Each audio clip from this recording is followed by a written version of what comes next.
Hello बच्चों, आज हम करने वाले हैं दो चरों वाले रैखिक समीकरण से जितने भी इंपॉर्टेंट क्वेश्चन है सारे एमसीक्यूज क्वेश्चन आज करने वाले हैं। ठीक है, तो देखिएगा ये एमसीक्यूज क्वेश्चन का पार्ट 2 है। तो देखो, रैखिक समीकरण के युग्म x minus Y equal to आज 3x minus 3y equal to 16 के हलों की संख्या बतानी है। अच्छा, जब हल हमें पता करनी है तो हमें क्या करना है, देखना पहले इसको हल करने का तरीका समझना। देखो, सबसे पहले जैसे x है, यहाँ पे हम 1 मानेंगे, यहाँ पे 1 मानेंगे। एक्स वाली संख्या एक्स के नीचे रखनी है, हमने एक के नीचे 3 रख दी। ये वाई वाली है ना, तो इसकी संख्या इसके नीचे रखनी है, हमने 1/3 रख दी। ठीक है, और ये 8 है और ये 16 है, और ये हमें 8/16 रख देनी है। कोई दिक्कत नहीं है। अच्छा, इससे हम काट दें, 8 दूनी 16, 1/2 आ जाएगा। तो देखो 1/3 ये बराबर है 1/3 के। अब तुम देखो, ये 1/2 है, क्या 1/3 1/2 के बराबर है? इतना तो जानोगे, ये बराबर है तो बराबर, नहीं बराबर है तो काट दिया। जब कंडीशन ऐसी बनेगी, यानी ये बराबर रहेगा और ये बराबर नहीं रहेगा, उस कंडीशन में हमारा जो हल रहेगा वो रहेगा कोई हल नहीं। ठीक है, इसके लिए कौन सी कंडीशन है? पहले बराबर आएगा और फिर नॉट बराबर आएगा। ठीक है, केवल दो हल, ये तो कभी किसी भी कंडीशन में हो ही नहीं सकता है। केवल एक हल कब रहेगा? जब पहले ये आना चाहिए, नॉट इक्वल टू आ जाएगा, उसके बाद कुछ भी आए उससे कोई मतलब नहीं है। ठीक है, अगर यहाँ पे ऐसे आ जाता है जैसे 2/4 बराबर नहीं है 8/6 के, तो हम इस कंडीशन में क्या करते? केवल एक हल। ठीक, अनंत हल कब रहेंगे? जब दोनों ओर बराबर बराबर के चिन्ह आ जाएंगे। जैसे ये भी बराबर होता, अगर ये भी 1/3 होता तो कर देते। ठीक, अब दूसरा क्वेश्चन देखो, रैखिक समीकरण एक मान लो, यहाँ पे ये 2 है, 1x प्लस 2y प्लस 5 बराबर 0 तथा -3x माइनस 6y प्लस 1 बराबर 0 के युग्म का हल होगा। सेम क्वेश्चन है। ठीक है, क्या करना है? x की संख्या x के नीचे, y की संख्या y के नीचे, और 5 और बगैर x और बगैर बगैर वैसे नीचे। तो हम x के नीचे कितनी रखते हैं? -3, यहाँ रखेंगे।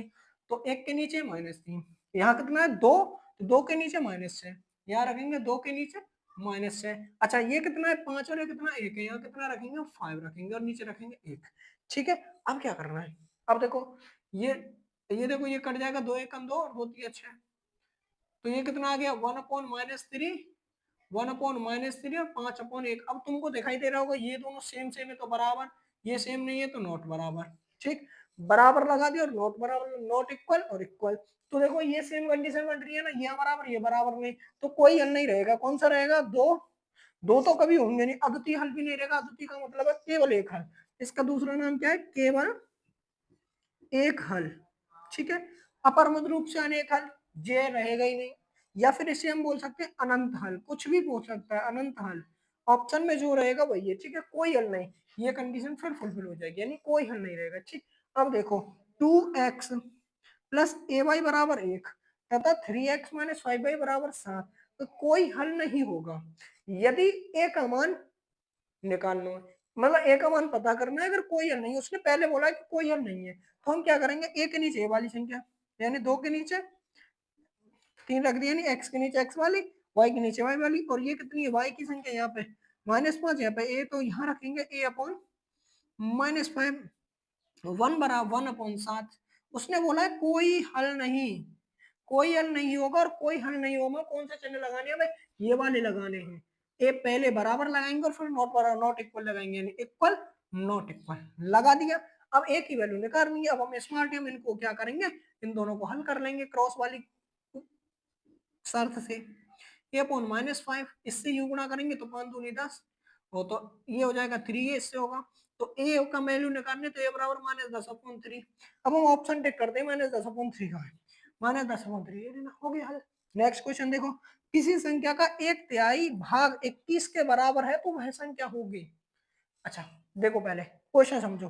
किसी संख्या, ठीक है, अच्छा किसी संख्या, माना कि हम मान के चलते हैं कि कोई हमारी जो संख्या है वो संख्या कितनी है? x है, का 1/3 भाग, मतलब अगर हम इसका 1/3 कर दें, 1/3 का मतलब है 1/3 का गुणा कर दें। ठीक है, तो किसके बराबर हो जाएगा? 21 के बराबर हो जाएगा। समझ में आ रही है बात? मतलब हमने जो क्वेश्चन बोला उसको गणित की भाषा में समीकरण के रूप में लिख दिया। अच्छा, ये हो जाएगा x/3 बराबर 21।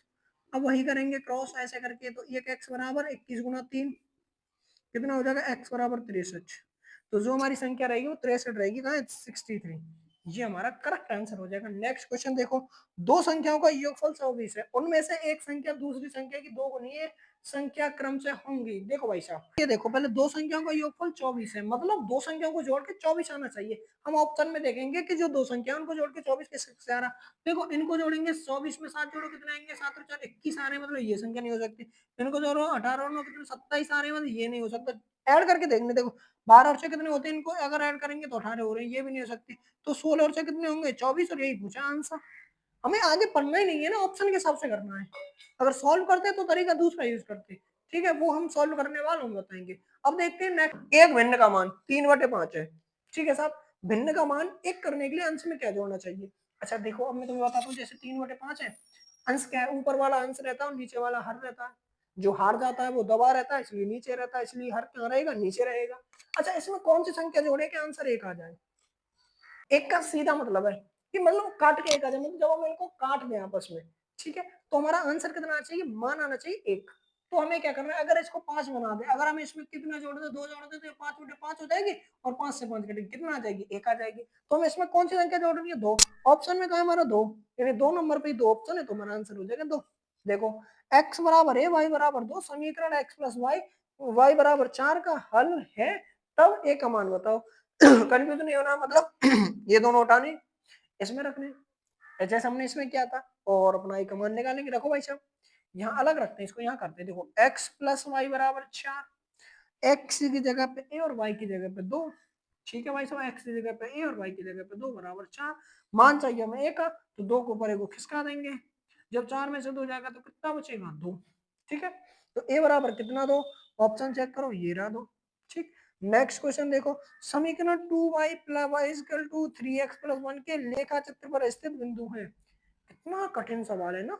लेखा चित्र जानते हो, मतलब ग्राफ, और ग्राफ पे बिंदु का मतलब है कि इस समीकरण को कौन से बिंदु सॉल्व कर देंगे, कौन से हल इसका आंसर दे देंगे। कहने का सीधा सीधा मतलब है, जस्ट इसका उल्टा सवाल है।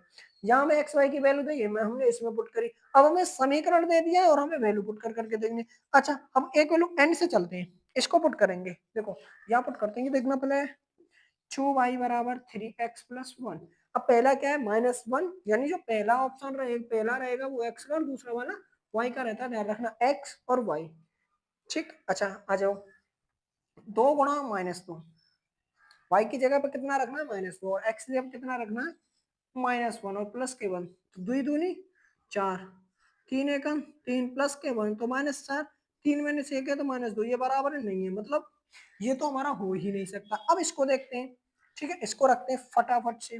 तो 2 गुणा -1 और x की जगह पे 0 प्लस 1, क्योंकि ये पहला वाला x का रहेगा और दूसरा वाला y का रहेगा।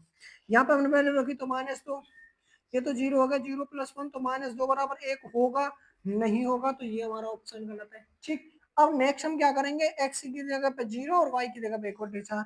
देखो यहीं से देखो, जब हम y की जगह पे 1/4 और x की जगह पे 0 प्लस 1, तो ये कितना हो जाएगा, 0 प्लस 1, तो 2 से 1 कटेगा, 1/2, और 1/2 कभी 1 के बराबर देखा है, नहीं देखा, तो ये नहीं रहेगा। इसको चेक करने की जरूरत नहीं है, तो एग्जैक्ट रहेगा ही रहेगा, ठीक है। करेक्ट आंसर हो गया 0, 1/2। Thank you.